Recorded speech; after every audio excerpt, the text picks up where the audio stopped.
Hello, and welcome back to the English Grammar course. I'm Marian, your English teacher, and today we'll be introducing verbs and tenses. This is the last lesson of Chapter 1 on parts of speech, and next lesson we'll be moving on to Chapter 2, verb tenses. But let's not get too ahead of ourselves and start by reviewing the last topic of our lesson, interjections. Interjections are a part of speech used to express sudden surprise or emotion. They are grammatically independent from the rest of the sentence and are usually at the beginning of a sentence or stand alone. Interjections are often accompanied by an exclamation mark to emphasize its meaning. It's important to note that it is better not to use interjections in formal or written business English. They are more common in spoken English or in informal written language. Now, to practice this topic of interjections, we are going to look at some stills from famous American movies and TV shows. Can you guess the emotions expressed in the interjections? I didn't count the days. Well, I did. This still is from the movie Casablanca by Michael Curtiz. In this dialogue, the interjection is well. It is used to express pain and love and longing. The character saying, "Well, I did," wants to emphasize their feelings. This still is from the movie Little Miss Sunshine by Jonathan Dayton and Valerie Faris. Okay, everybody pretend to be normal, okay?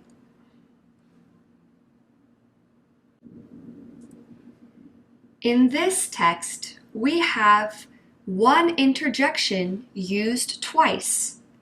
It's okay. This interjection serves to express the panic of the character. They just want everyone to be normal, but they are worried they will not. This still is from the movie Shadows by John Cassavetes. Why, I belong to me. The interjection in this sentence is why. In this context, why is not being used as a question word or a pronoun. It is used to emphasize the confidence and feeling of this female character. This still is from the popular TV show Mr. Robot by Sam Ismail. You don't like people, huh? Not most of them, no. The interjection in this dialogue is, huh? It is used to emphasize the surprise and potential confusion of the person speaking to this character. Well done, we finished our review. Time to move on to verbs. Verbs are action words that indicate an action, occurrence, or state of being. They express what is happening and when. They can also express possibilities and conditions. All sentences require a verb. And when I say all, I mean all. You cannot have a sentence without a verb. There are 3 types of verbs: action, linking, and auxiliary. Action verbs are words that indicate an action or possession. For example, I saw Joe at the supermarket yesterday. This indicates an action. I have 2 black dresses. The action verb have indicates possession. Now we have 2 types of action verbs: transitive and intransitive. Transitive verbs always have a noun that receives the action of the verb, called the direct object. For example, Molly buys shoes. Shoes is the object receiving the verb's action. Therefore, the word buys is a transitive verb. I eat vegetables every day. Vegetables is the object, and eat is the transitive action verb. Now, transitive verbs sometimes have indirect objects, which indicate to whom or for whom the action is done. For example, Paul gave Lola a gift. The transitive verb is gave. The direct object is a gift. Paul gave a gift. The indirect object is Lola. To whom did he give the gift? To Lola. Great. Now, intransitive action verbs never have a direct or indirect object. It can be followed by an adverb, but not by an object to receive the action. I ran across the street. The verb is ran. The phrase across the street modifies the verb, but no object receives the action. Let's practice. Are the verbs underlined in these sentences transitive or intransitive? I consulted a doctor at the hospital. The verb consulted is transitive because the object is a doctor. A doctor receives the action. I waited at the store. Waited is an intransitive verb in this sentence. The store is not an object that receives the action to wait. It is simply the location. I received your letter yesterday.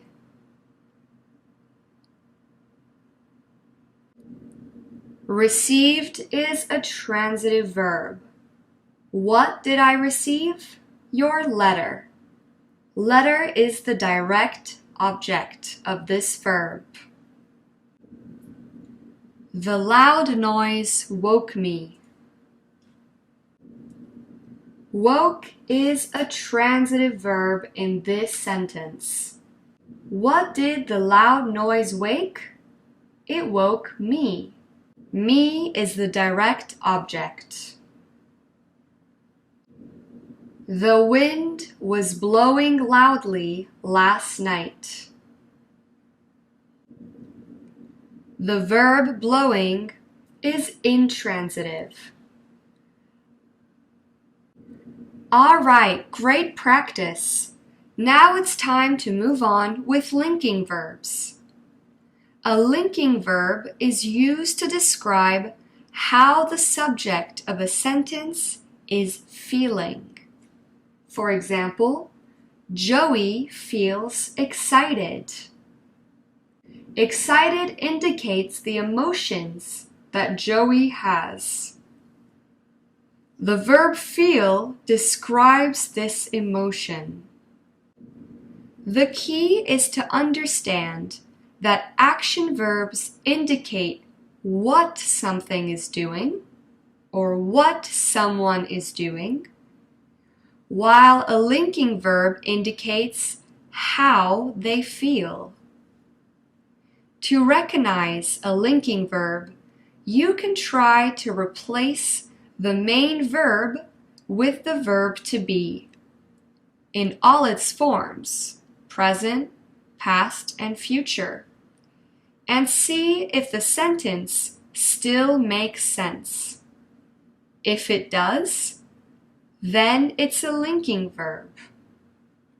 For example, Riley grows tired after a long day of work. Riley is tired after a long day of work. These two sentences have the same meaning. Therefore, grows is a linking verb. The girl seemed sad. The girl was sad. Once again, you can replace the verb seemed with the verb to be, was, and the sentence still makes sense and keeps its meaning. Therefore, seemed is a linking verb, and it expresses the emotions felt by the girl. Now, in the sentences, Riley grows flowers in her garden. Riley is flowers in her garden. You cannot replace the main verb with the verb to be. Therefore, in this sentence, grows is not a linking verb. Some verbs like become and seem are always linking verbs. Some verbs can be used as both action or linking verbs. For example, feel, stay, look, taste, sound, smell, grow, appear. All right, practice time. Which sentence uses a linking verb? I stayed sad after she left. I stayed for the holidays. The first sentence uses a linking verb. It expresses the emotion, the sadness of the speaker. In the second sentence, stayed is an action verb. It does not express emotion. Dinner smells amazing. I can smell dinner. The first sentence uses a linking verb and describes the emotion of the speaker towards the dinner. The cat appears to like the new food we got him. The cat appears healthy. Appears is a linking verb in the second sentence. It is used to describe the state of the cat. In the first sentence, appears is an action verb. Great work! Now let's move on to our final category of verbs, auxiliary verbs. These are also called helping verbs. Helping verbs are used before action or linking verbs to give extra information regarding the tense or voice of the main verb. For example, the dog is walking. Walking is the main verb, and is the auxiliary verb to be. It indicates that the dog is walking now. It's in the present. The dog was walking. In this sentence, the auxiliary to be is in the past tense. Therefore, the dog was walking in the past. Modals, or modal auxiliary verbs, are a type of verb used to indicate necessity, ability, and intention. Some modal auxiliary verbs are can, could, may, might, must, ought to, shall, should, will, would. Laura might learn how to drive. This sentence means that Laura needs to learn, but it's not an obligation or necessity. Laura must learn how to drive. In this sentence, it is an obligation and necessity. There is no other way. Laura must. She has to learn how to drive.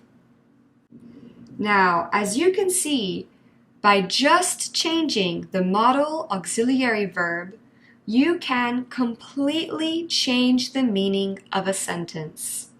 So it's important to use them correctly. Let's move on and look at some of the common uses of modal auxiliary verbs. We use the modals may, might, and could to say something is possible, but not certain. For example, it may rain later. We don't know if it will. Maybe it will, maybe it won't. We use the modals can and could to make general statements about what is possible. We use can to indicate what is possible now in the present, and could to indicate what was possible in the past. For example, I can speak English. It's possible now. I could speak Spanish when I was young. This sentence means that it was possible for me to speak Spanish before, but I probably cannot do so now. Notice the differences between these sentences. That dog can be dangerous. That dog might be dangerous. That dog could be dangerous. The first sentence means that sometimes the dog is dangerous. It's a fact. The speaker knows. It can be. The second sentence with the modal might indicates that the speaker thinks it could be dangerous. It is not a fact. In the third sentence, the modal could indicates that the dog was dangerous sometimes in the past, but not anymore. This is also a fact. Now we use the modal auxiliary verbs can, could, and may to ask for permission. Could is more formal and polite than can. May is also used for permission and is even more polite and formal than could. Can I ask you a question? Informal. Could I ask you a question? Formal. May I ask you a question? Very formal. Now the modals should and shouldn't are used to make suggestions and give advice. Shouldn't is the contraction of should not. You should talk to the teacher. You shouldn't walk home alone at night. We use the modals must, need to, and have to indicate an obligation. You must not steal. You need to come to class on time. Notice the difference between these two sentences. You should do your homework. You have to do your homework. In the first sentence, the modal should is used to give advice or a recommendation. It's a good thing to do your homework, but you choose. You do it, you don't do it, no problem.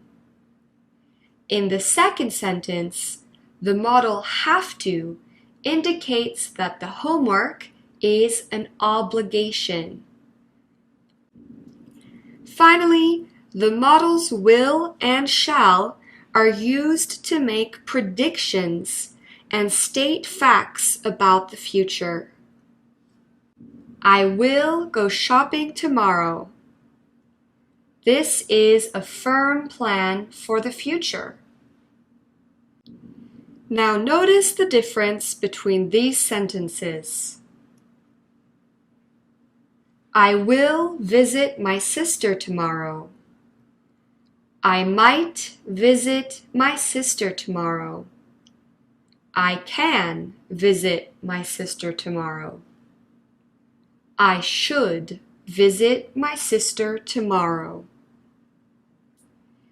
The first sentence, I will visit, indicates that this is a sure decision. It will happen in the future, for sure. The second sentence, I might visit, indicates that the speaker is thinking about it. Maybe I will, maybe I won't. I'm not sure yet. The third sentence, I can visit, means that it is a possibility, but does not indicate any intention of doing it. It is not a future plan. The final sentence, I should visit, indicates that it is recommended. It would be a good thing for the speaker to visit their sister, but it does not indicate a future plan or obligation. Great job! It's time to practice. Can you fill in the gap with the correct modal auxiliary verb? When I was younger, I could sing very well. This sentence is in the past.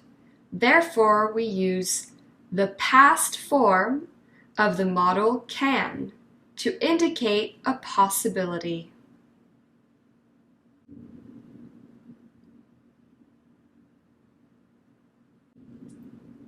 I think you should relax more.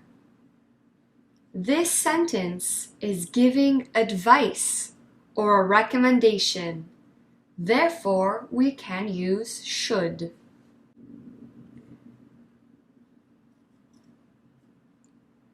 You can't go in without a ticket. All seats are reserved. The modal can't indicates the lack of possibility. There is no possible way to go in.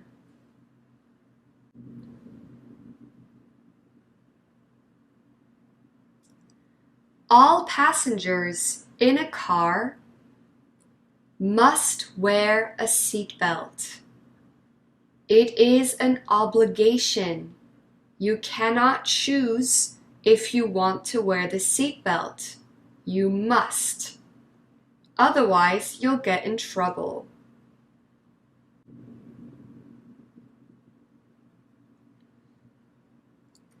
I might go to the movies, but I'm not sure.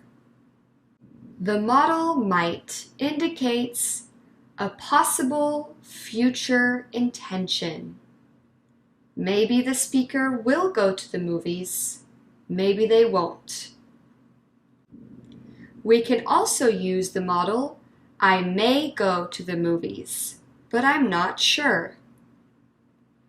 These two sentences have the same meaning, but the second one is more formal.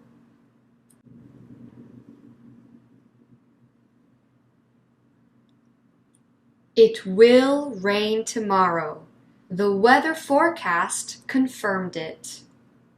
The modal will indicates a prediction for the future. Great job! Now, tenses are parts of verbs that tell you the time when the action referred to in the sentence took place. The infinitive or base form of a verb is a verb without a tense. That is how verbs are listed in a dictionary. The base form of any verb can then be changed into a singular or plural or into any tense. In Chapter 2 of this course, coming up in our next lesson, we will be looking at different tenses in the English language. Now let's move on to our task-based practice. Here is an article from the online blog clevergirlfinance.com. We will read the article and then you will have 3 minutes to find and identify the different kinds of verbs. Let's go! The mind is a powerful thing, especially when it comes to your money mindset. If you have a poor mindset, you will continue making poor financial decisions, keeping you poor and living paycheck to paycheck. You can change from a poor mindset to a rich mindset by developing the right habits. A popular way to get motivated and create a rich mindset is to create a financial vision board. You will put up pictures, motivational quotes, and financial goals on your board and hang it where you see it every day. This helps you to see your financial goals daily and can keep you motivated. Another way to improve your money mindset is to read how to become rich from other financial success stories. When you see others succeed, it can help motivate you to achieve financial success. All right, great reading. Now let's start the countdown. You have 3 minutes to find the verbs.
Time's up.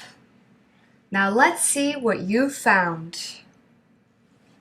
In this article, there are a total of 31 verbs. We have 11 intransitive verbs: comes, continue, living, change, get, is, read, become, help, succeed. There are 17 transitive verbs: is, have, making, keeping, developing, create, put, hang, see, helps, see, keep, improve, see, motivate, achieve. And finally, we have 3 modal verbs: will, can, and will. Great work with this activity. Now it's time to move on to review. Verbs are action words that indicate an action, occurrence, or state of being. They express what is happening and when. They can also express possibilities and conditions. There are 3 types of verbs: action, linking, and auxiliary. Action verbs are words that indicate an action or possession. A linking verb is used to describe the subject of a sentence.